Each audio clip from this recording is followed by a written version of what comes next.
Let's take a look at how I made this painting of Jinu. I'll walk you through the steps I took and the tools I used to create the final image. Let's go! I started by placing a symmetrical ruler because I wanted the image to be just Jinu's face looking straight at the camera. So I used the ruler to make sure everything would be perfectly symmetrical. And at first you can see that I thought of making the head beads like flow with the wind, but then I didn't really like it because it was covering his eye, and so I changed it to make it straight. I usually like adding dynamic elements to my images, but now I had a feeling that stillness and having those strong vertical lines might actually make the image more powerful.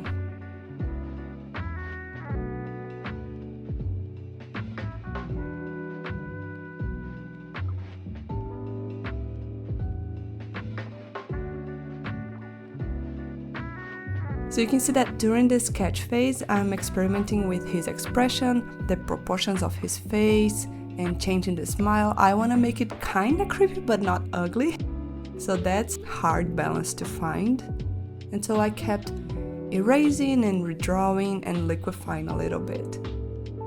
As usual, my sketch was super messy, and that's totally fine because I'm not going to use the lines in the final result anyway, so I can just do it like this. At some point, I went back to the idea of the wind and I added the flowing beads again, and then later I changed my mind once more. So you see a lot of back and forth here. For the background, I couldn't really decide between red or pink. So I started with the red and then I moved on to blocking the flat colors on Jinu. I usually pick the local color of the object. For example, if his skin is blue, I just paint it blue. At this stage, I'm not thinking about how colored light will affect him at all. And the markings on his face, I created a new layer for it because later on, when I want to render his face, I really don't want to have to worry about the markings.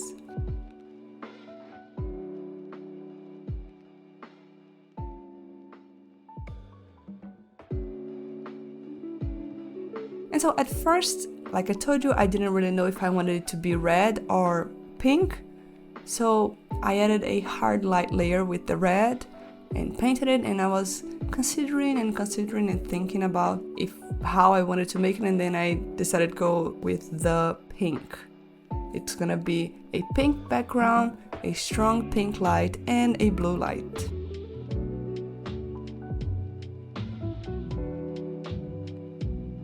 So I created a 3D model, you can see on the left side in the subview palette, to really craft how this light would affect his face.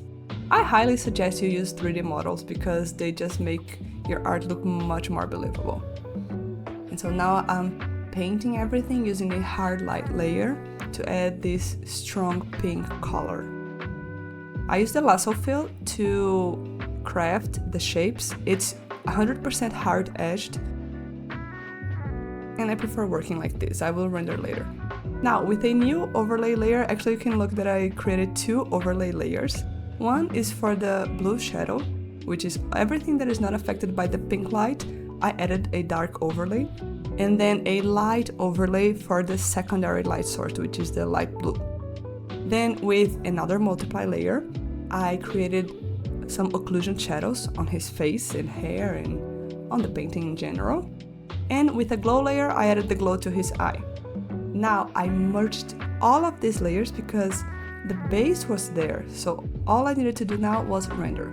And now with everything in one layer, I can paint and blend. And you can see that I'm going to be painting and blending a lot. Just trying to get those edges to look good and to look cracked and to make it more realistic. I already started adding some highlights to the skin. Sometimes I leave the highlights for later on in the painting. This time I just wanted to add it already. And pressing lightly with my brush, I want to get the transitions correct.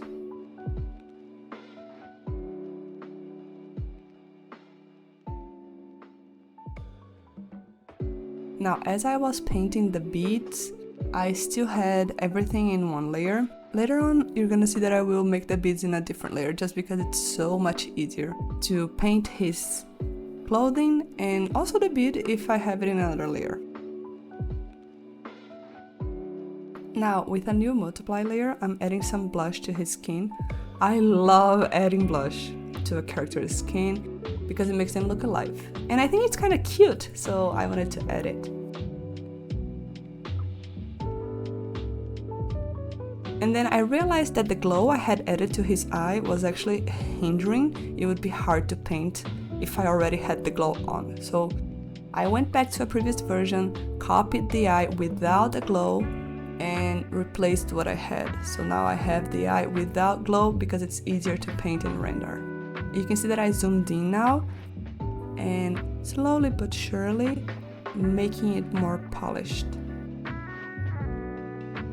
The more details I add, the more I zoom in, but you can see that usually I paint from far away on the painting. I'm only zooming in now because I'm adding details to the eye, but other than that, I was so far basically not zooming in at all. And so I added these random lines on his eye and the red on his pupil because I think it looks cool. And it's kind of like the reference. And now we can actually work on the mouth. When we render his teeth, that's when the image is gonna look that much more realistic. You gotta be careful when painting teeth because if you add like hard lines between each tooth, it's gonna look awful. You can see now I just made the first part of rendering his mouth, and it's almost done already. Looks pretty good. Of course we can improve it, but it looks okay. It's passable. Now for the eyebrow, I usually add a gradient. Towards the inside, I make more like the skin tone, and the outer part is darker. And then with a thin brush, I painted the individual hair strands. And then, since this image is symmetrical, I'm frequently drawing one side and then duplicating and flipping it and placing it on the other side. And it's just so convenient. Now for the hair, look on the right side, I have a different layer for it. Because when I add details on the hair, like thin hair strands, I usually don't place them on the same layer as the rest of the character because I might want to repaint a part of the skin or change just the hair strand, and if it's all in one layer, it's gonna be so hard to fix. Then I realized that his head was not in the right shape, so I opened the oval a little bit more, and I'm adding some gradients just to give it a little bit more depth. And then I had this feeling that his face was not symmetrical, so I placed those green lines so we could see if it was or not. And then I fixed it. And now, like I told you, I removed the beads from the same layer and I will create a new layer with it. Although I merged all my layers, you can see that as time passes, I start having more and more layers, and that's okay. Sometimes I will again merge them, and yeah. I always use as few layers as possible because I think it's stressful to work on a painting that has too many layers, so I always use as few as possible.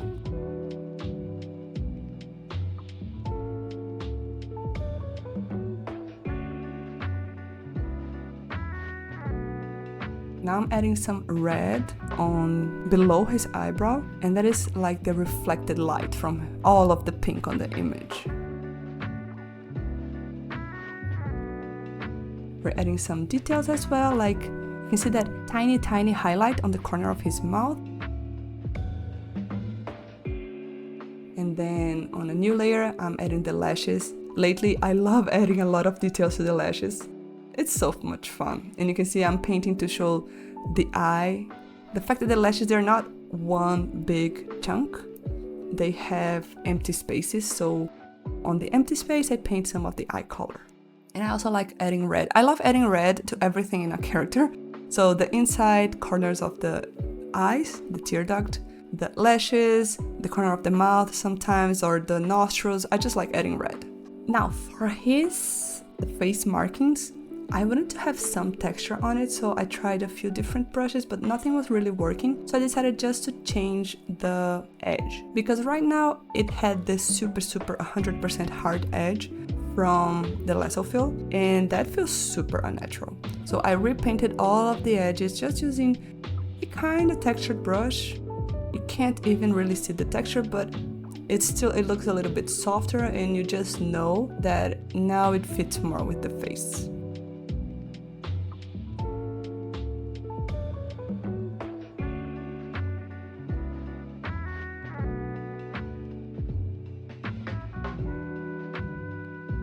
And then zooming in, fixing more of the mouth, the teeth. Not really fixing, but polishing. Adding some highlights to his teeth, because you can see, well, the tooth is so wet. It's inside the mouth, so obviously it's wet. So I like adding highlight there as well. And then one thing that I'm obsessed with lately is to add random scratches on the image, because I just love hatching. And that is something that I've been missing when I was creating realistic and semi-realistic art. I don't like the soft look of it, so I wanted to add hatching to it. And then lately I finally figured out how to do it, and you can see that I added some on his cheek, his nose, his lips. I'm gonna add it to all of the image. And then I'm placing some really white highlights and really sharp, and with a really textured brush on the lashes. I just think it looks gorgeous. And then more scratching. See, I'm using a little bit of a textured brush for it, just to give some grip to the image.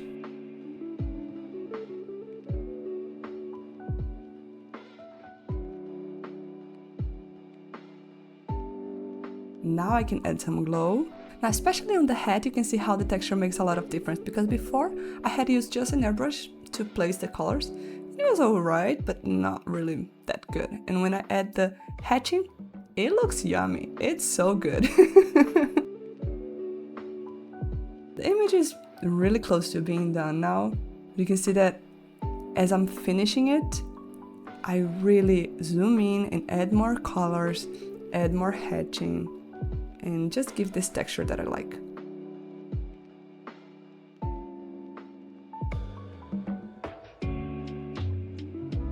Now for the beads, I decided to go with them straight, making strong vertical lines like I had mentioned.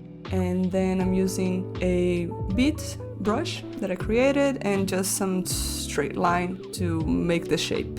And then for the highlights, just regular brush. And you can see that sometimes the whole layer becomes white, and that's because I couldn't really see the beads on top of the black clothing, so I would change the layer mode to show the outline of it, so I could see the edges and paint the highlights in the correct place.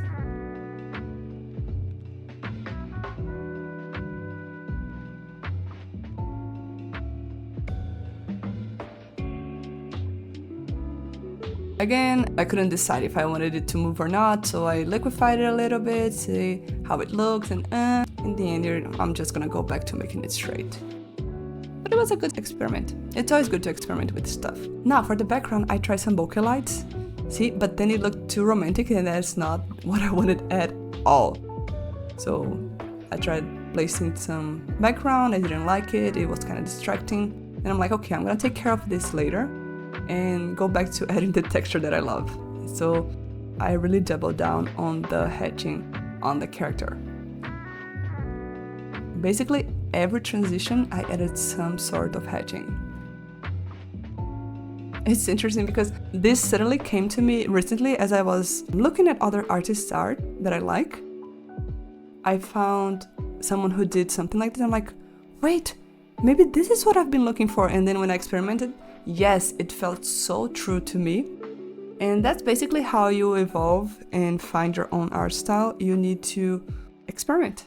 Just try. If you see something you think is good and looks beautiful, just try to paint it on your own art and see how it feels. If it feels good, then just keep it. And I'm sure that with time, I'm gonna experiment more and I might get out of this and just move on and not find it cute anymore.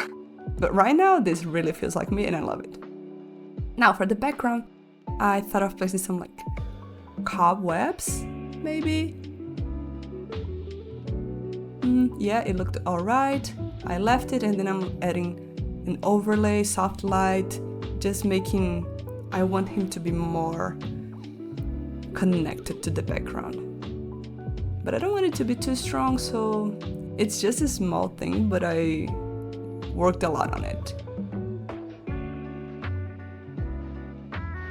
And then I gave up on the cobwebs and decided to add some particles. I just love particles. And when they're black, they just look so evil. It's perfect.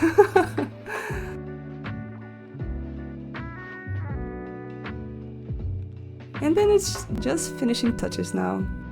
Turning on and off the soft light, seeing how it feels with it. And then, oh, I gave up on the black particles. I decided to go with just hatching the background.